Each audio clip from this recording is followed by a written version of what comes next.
19 फरवरी 2026 की top 10 news update. पहली बड़ी खबर आप देखिए। इंडिया एआई समिट 2026 में फ्रांस के राष्ट्रपति इमैनुअल मैक्रों ने पीएम मोदी से यह आह्वान किया कि वे भी 15 साल की उम्र से कम के बच्चों के लिए सोशल मीडिया बैन कर दें। फ्रांस के राष्ट्रपति मैक्रों ने कहा कि फ्रांस ने 15 साल के बच्चों के लिए सोशल मीडिया बंद कर दिया है और हम इस रास्ते पर आगे निकल चुके हैं। उन्होंने कहा कि प्रधानमंत्री मोदी भी इसी रास्ते पर चलेंगे। नई दिल्ली के भारत मंडपम में 19 फरवरी को प्रधानमंत्री Narendra Modi India AI impact summit 2026 का उद्घाटन करेंगे और इस समिट में 20 से ज्यादा राष्ट्र अध्यक्ष और 500 से ज्यादा ग्लोबल एक्सपर्ट्स भाग लेंगे। उद्घाटन समारोह को कई बड़े नाम संबोधित करने वाले हैं। साथ ही पीएम मोदी शाम 5:30 बजे से सीओ गोलमेज सम्मेलन में भी हिस्सा लेंगे। ब्राजील कार्निवल जन सैलाब उमड़ा, रिकॉर्ड तोड़ सकता है। 6.5 करोड़ लोगों की भीड़ और 190 करोड़ का बजट। दुनिया के सबसे बड़े उत्सव में से एक ब्राजील कार्निवल चरम पर पहुंच चुका है। 13 फरवरी से शुरू हुआ यह उत्सव 21 फरवरी तक चल रहा है। कार्निवल में रिकॉर्ड तोड़ भीड़ उमड़ रही है और इस साल ये अनुमान लग रहा है कि लगभग 6.5 करोड़ लोग इस उत्सव में शामिल होंगे। हवाई यात्रा करने वालों के लिए सरकार का बड़ा अपडेट। फ्लाइट में हंगामा किया तो फिर 30 दिन का लग जाएगा बैन। डीजीसीए ने इस तरह का सुझाव दिया है। अभी शिकायत करने पर जांच कमेटी बनती है, 45 दिन का बैन लगता है। ताजा अपडेट के मुताबिक फ्लाइट में बदसलूकी करने वाले पैसेंजर्स को अब एयरलाइन अब सीधे ही 30 दिन के लिए बैन कर पाएगी। मतलब कि डीजीसीए ने हंगामा करने वाले यात्रियों से निपटने के लिए कड़े नियमों का सुझाव दिया है। नए प्रस्ताव में डीजीसीए सभी एयरलाइन कंपनियों को पैसेंजर पर डायरेक्ट कार्रवाई करने की पावर दे रही है। बैन की अवधि और वजह आप देख सकते हैं। 3 महीने तक बैन लग जाएगा अगर बदतमीजी करते हैं, हाथ पैर मारते हैं, दूसरों को परेशान करते हैं, ज्यादा शराब पीते हैं। 6 महीने तक बैन लग सकता है हवाई यात्रा पर अगर धक्का देते हैं, लात घूसा मारते हैं, पकड़ते हैं, गलत तरीके से छूते हैं, यौन उत्पीड़न वगैरह की घटनाएं होती हैं। 2 साल या उससे ज्यादा का बैन लग सकता है अगर आप जानलेवा हमला करते हैं, गला घोटते हैं, विमान के सिस्टम को नुकसान पहुंचाने जैसी गंभीर हिंसाएं करते हैं। और 2 साल या उससे ज्यादा का बैन लग सकता है अगर पायलट के केबिन, फ्लाइट क्रू कंपार्टमेंट में घुसने की कोशिश या जबरन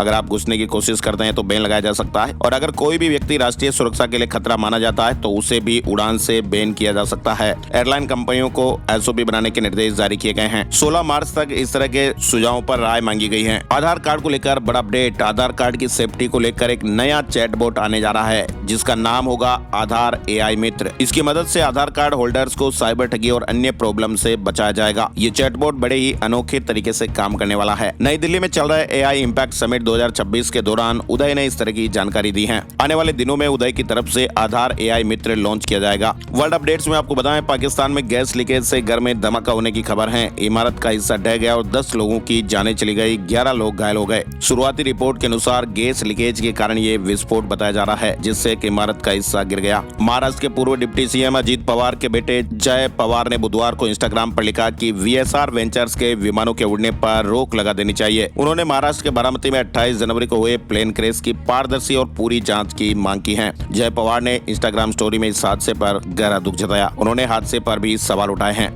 उत्तर प्रदेश के गोरखपुर के एक प्राइवेट हॉस्पिटल में मोतियाबिंद का ऑपरेशन कराना 18 मरीजों के लिए जिंदगी भर का दर्द बन गया। ऑपरेशन के बाद फैले भीषण इन्फेक्शन के कारण 9 मरीजों की आंखों की रोशनी पूरी तरह से चली गई जबकि कई लोगों की आंखें निकालनी पड़ी। प्रशासन ने हॉस्पिटल को सील कर जांच शुरू कर दी है। बताया जा रहा कि 1 फरवरी को एक आई कैंप आयोजित हुआ था। 30 मरीजों का मोतियाबिंद का ऑपरेशन किया गया था, लेकिन ऑपरेशन के मात्र 24 घंटे बाद ही मरीजों की आंखों में गंभीर संक्रमण सीवियर इन्फेक्शन फैलने लगा और ऐसे में 18 लोगों की हालत बिगड़ गई। उचित इलाज न मिल पाने के कारण इनमें से 9 मरीजों ने अपनी आंखों की रोशनी को हमेशा के लिए खो दिया है। प्रशासन ने मामले की गंभीरता को देखते हुए हॉस्पिटल के नेत्र विभाग को सील कर दिया है और जिलाधिकारी ने मजिस्ट्रेट जांच के आदेश जारी किए। साउथ ईरान में जबरदस्त भूकंप आने की खबर आ रही है। रिक्टर स्केल पर तीव्रता 5.5 की बताई जा रही है। साउथ ईरान में भूकंप आया है। ट्रेडर्स के लिए बड़ी खबर आई है। सोना चांदी के ट्रेडर्स के लिए रात की खबर है। एमसीएक्स और एनएससी ने अब एक्स्ट्रा मार्जिन हटा दिया है और ऐसे में अब ट्रेडिंग सस्ती हो जाएगी। मल्टी कमोडिटी एक्सचेंज एमसीएक्स और नेशनल स्टॉक एक्सचेंज एनएससी ने सोना और चांदी के फ्यूचर्स कॉन्ट्रैक्ट पर लगाए गए एक्स्ट्रा मार्जिन को हटाने का फैसला किया है।